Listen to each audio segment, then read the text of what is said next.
तब्बल 10 वर्षानंतर वर्धा जिल्ह्याला मंत्रिपद मिळालेलं आहे।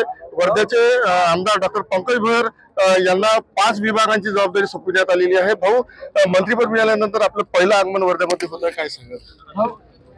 जनतेमध्ये फार मोठ्या प्रमाणात उत्साह होता। भारतीय जनता पार्टीच्या कार्यकर्त्यांनी जनतेने भरभरून भारतीय जनता पार्टीवर प्रेम केलं होतं आणि फार मोठा जनादेश हा भारतीय जनता पार्टीच्या वतीनं प्रत्येक वेळेस राहायचा। यावेळेस देखील विधानसभेच्या झालेल्या निवडणुकीमध्ये जिल्ह्यातल्या 4ही सीटा ह्या भारतीय जनता पार्टीच्या त्या ठिकाणी निवडून आलेल्या होत्या।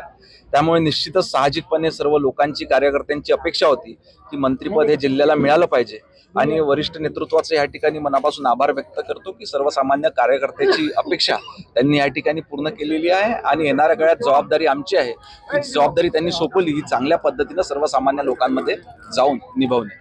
वर्धा विधानसभा मतदारसंघासोबत राज्याची देखील जबाबदारी सांभाळावी लागणार आहे, कशा पद्धतीने नियोजन असणार? निश्चितपणे अतिशय चांगलं नियोजन राहील। मागच्या 10 वर्षापासून आपण वर्धा विधानसभेचं नियोजन करतोय। आता वरिष्ठांच्या मार्गदर्शनात संपूर्ण राज्याचं नियोजन आपण अतिशय चांगल्या पद्धतीने त्या ठिकाणी करू।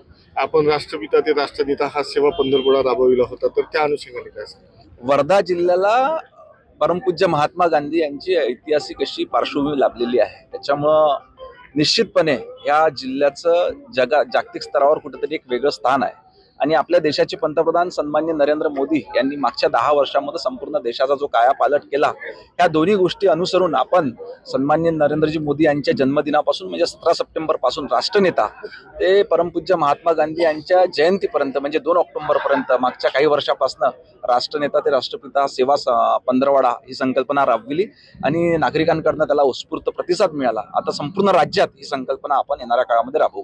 आपल्याकडे गृहनिर्माण, त्यानंतर ग्रामीण गृह, शालेय शिक्षण विभाग, सहकार्याने एक खातं आहे खनिकर्म, तर काय नवीन संकल्पना असणार? अनेक नवीन संकल्पना आहे। आदरणीय देवेंद्रजीच्या नेतृत्वामध्ये त्यांच्या ज्या संकल्पना आहेत किंवा सर्वसामान्य लोकांच्या ज्या काही कल्पना आहेत, ज्या अपेक्षा आहेत, त्या ह्या सर्व विभागांमार्फत आपण पार पाडू।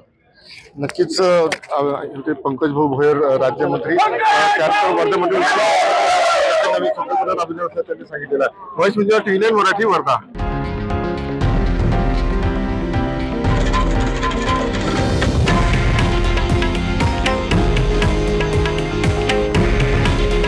हे आहे देशातील नंबर 1 न्यूज नेटवर्क आणि आपण पाहत आहात TV9 मराठी।